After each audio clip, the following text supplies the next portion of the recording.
Supergirl, the most predictable of disasters. Man.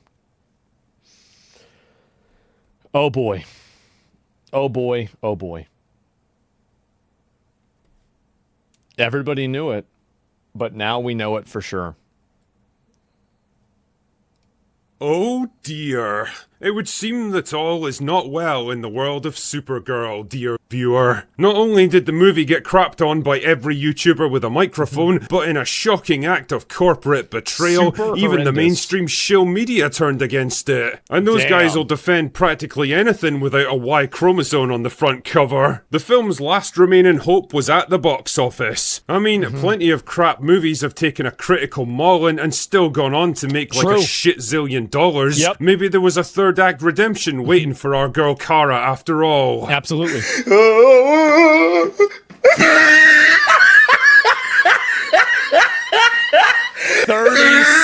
million. Oh my. Well, the numbers are in and the final verdict Did you really have to do all that? has been rendered. Really? This movie is an absolute, complete, and total stinker. In the past month or so, the opening weekend projections have been revised down more times than a UK economic forecast, and it couldn't even hit that lowest of bars. Not only did it fail to take the #1 spot, but with just 37 million domestic, Supergirl performed even worse than Morbius, which managed 39 million. Getting mogged by Morbius. I wouldn't have expected that. Man, even That's the Marvels crazy. managed to bring in 46 million. Oh my god. Black girl magic! Make no mistake, Supergirl isn't just a run-of-the-mill flop or an underperformer, it is a fucking calamity for James Gunn, the DCU, and superhero movies in general.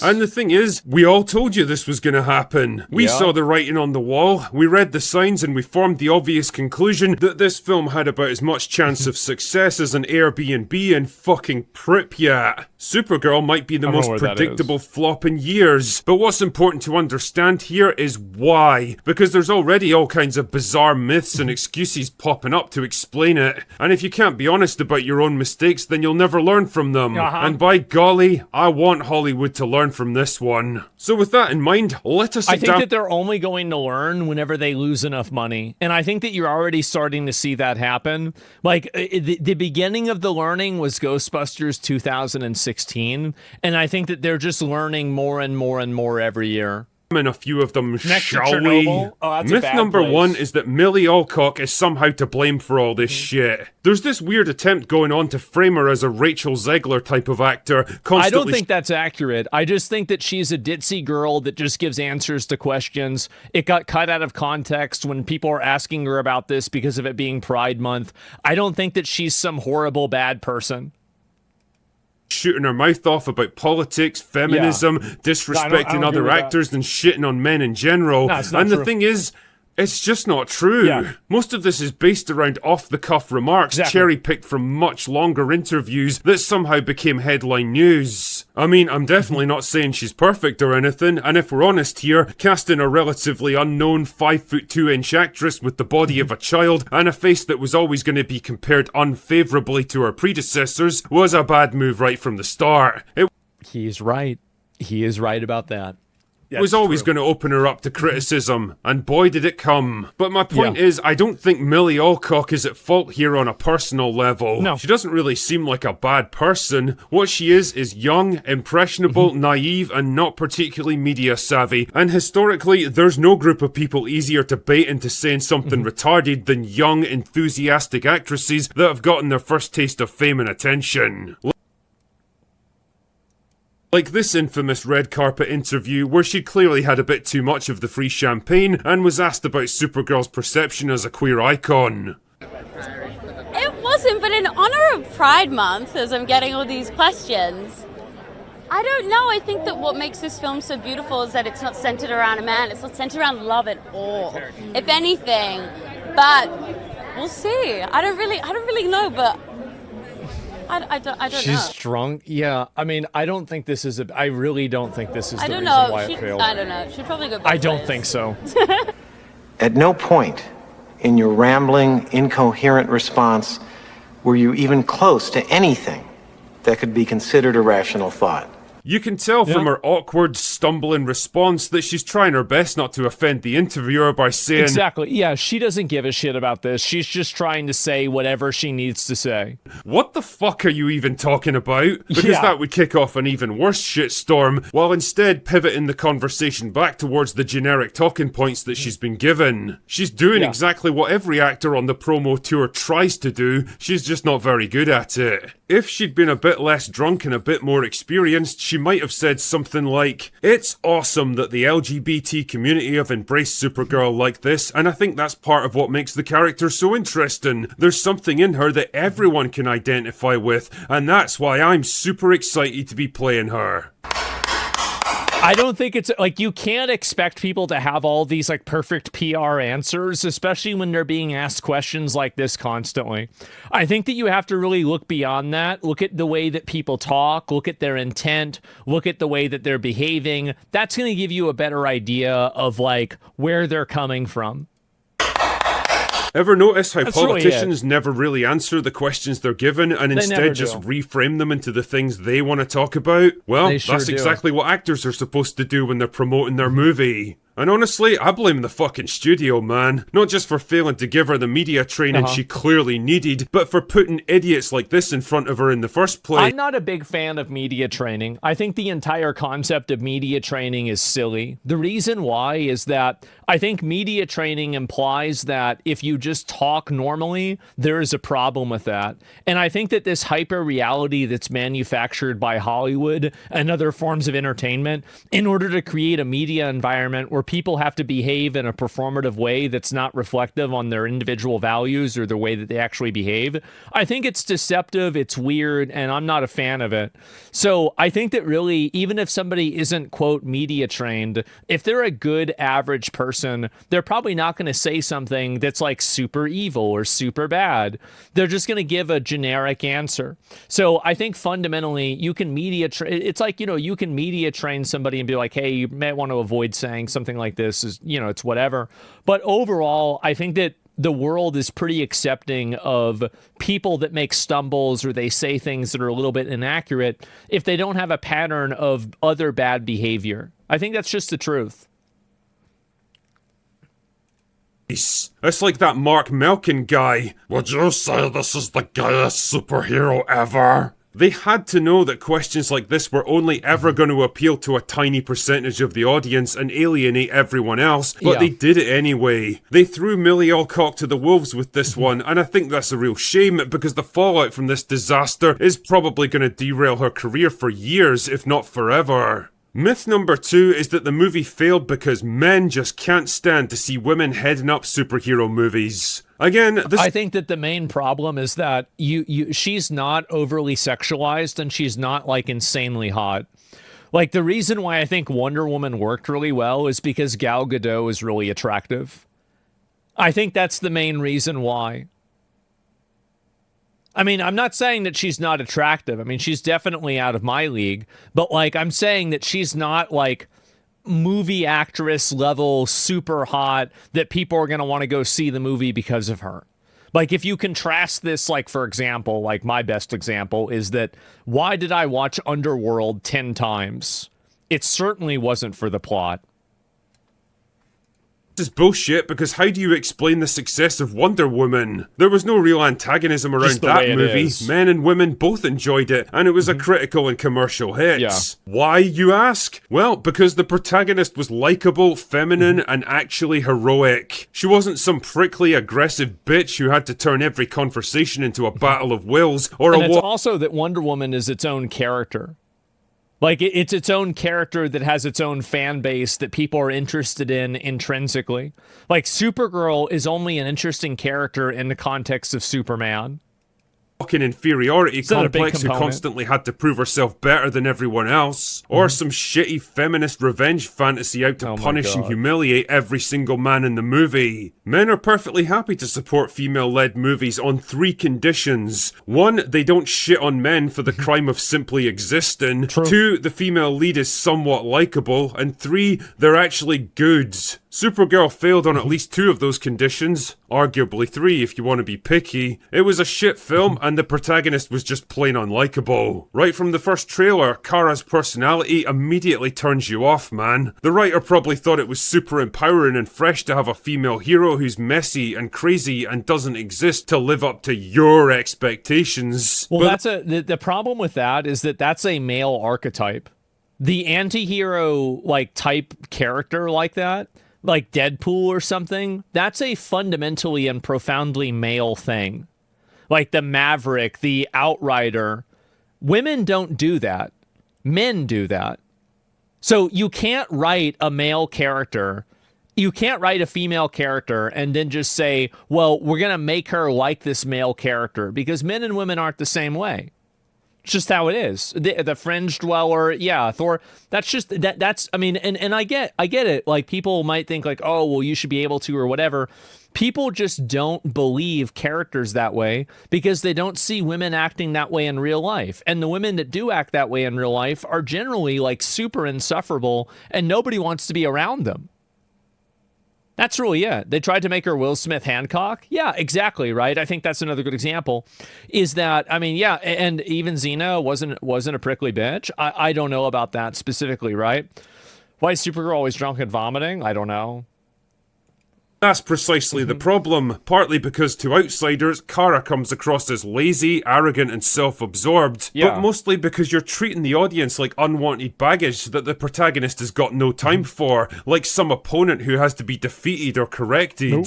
People couldn't warm to this character because you gave us no reason to like her. In particular, you gave men no reason to like her. See, we've got no sisterly solidarity with female characters. We're not going to support them simply because they exist, so you have to work extra hard if you want to win us over. And win us over you must, because here's another uncomfortable truth for you. When it comes to superhero movies, men are your target audience.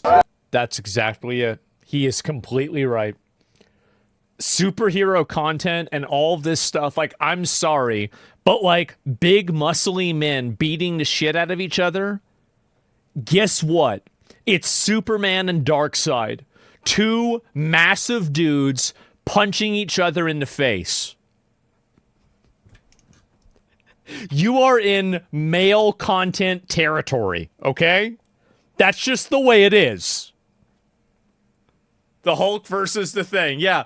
Like, how many women do you think have the debate? Okay, so like, all right, if you had the Hulk versus the Thing, who would win in a fight? Okay, so if you had World Breaker Hulk versus Thanos, but Thanos didn't have the gauntlet, okay, and then they got in a fight. Okay, well then how long would the fight? Like, no women have this conversation. We all know it's the Hulk, obviously, by the way. The Hulk obviously would win. It would not even be close. But that being said, women don't talk about this. Men talk about this. Is Goku stronger than Superman? No 2 women in the entire world, I don't know if this is true, I'm pretty sure it is, have ever had that conversation. And I think at the same time, almost every 2 men in the world have at least had the conversation in their head of, would Goku beat Superman in a fight? They do. It's just the way that we are. So here's the point, okay? Whatever FemSlop stream you're watching, like, think about your favorite e-girl, okay? Your favorite e-girl is never going to ever entertain this concept, even for a second. She probably has never even considered it. She doesn't even think about the Roman Empire. She has no idea. That's just the way it is.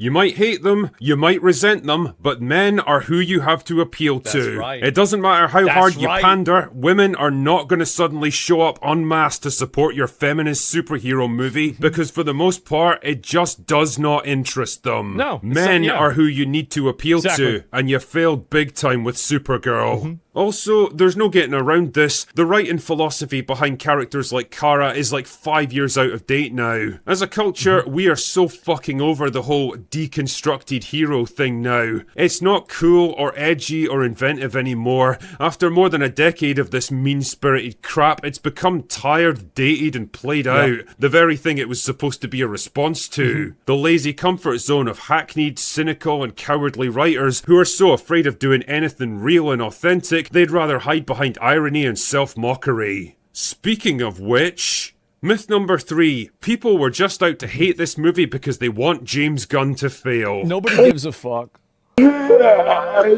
Yeah, true. I mean, as much as I love the idea of this army of embittered Snyder bros working in the shadows to orchestrate one of the biggest media destruction campaigns in history, I think you're investing them with way more power than they actually have. Yeah. It's the same I don't story think it's with that reason. content creators like myself. Yeah. Yeah, we might get a lot of views at times, but I don't think that content creators really change opinions. I think content creators harness opinions and then reinforce them. So, like, a content creator can't convince people that a good movie is bad or that a bad movie is good, but they can convince people that a bad movie is worse or that a good movie is even better. I think that's the reality. People fundamentally search out and look for content that automatically reaffirms what they believe. Every stream, every community, every environment on the internet is, to a larger degree than not, an echo chamber. And that's just the way it is.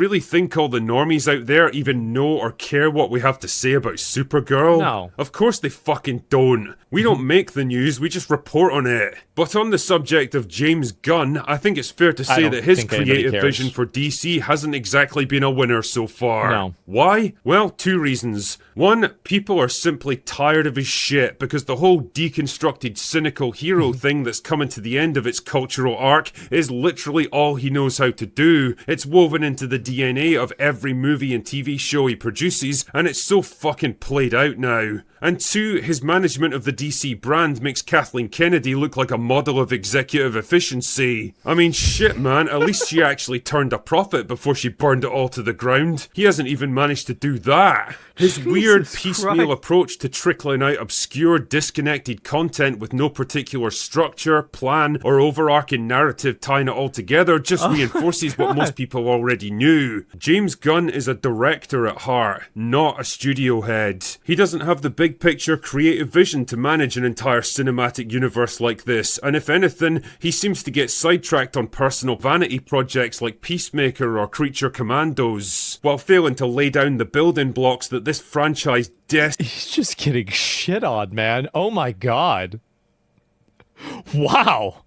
desperately needs. They say that a rising tide lifts all boats, and there's no better example of that than the MCU, where even dogshit movies like Black Panther 2 somehow made more than $860 million. DC, on the other hand, is still waiting for the fucking tide to come in, which means every film they release right now has to stand on its own merits. Any sane man in his position would have brought out the biggest guns in the arsenal. Superman, Batman, Wonder Woman. Give them all their own solo adventures, then have them team up for some epic cinematic event movie. Then and only then can you use that momentum to launch the B-listers like Supergirl, Green Lantern, and fucking Booster Gold. Instead, Gunn's DCU is all arse about face, trying to open with shit that nobody cares about in a market for superhero movies that's rapidly shrinking. And well, the results speak for themselves. I don't think that the market for superhero movies is going down that much. I just think that superhero movies are very formulaic,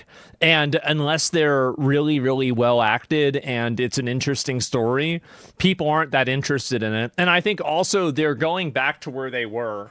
I think the MCU created, like, you know how like COVID created like a bunch of people watching streams and everything? I think that's what the MCU did, is that it was so successful and so good that it elevated every single other superhero movie that there was at the time, even DC superhero movies. So what ended up happening is that people thought that, like, oh my god, that means that all of these movies are super popular, but there really actually isn't that big of a market for it. It just was a big market because they had a really good content push inside of a small period of time, right?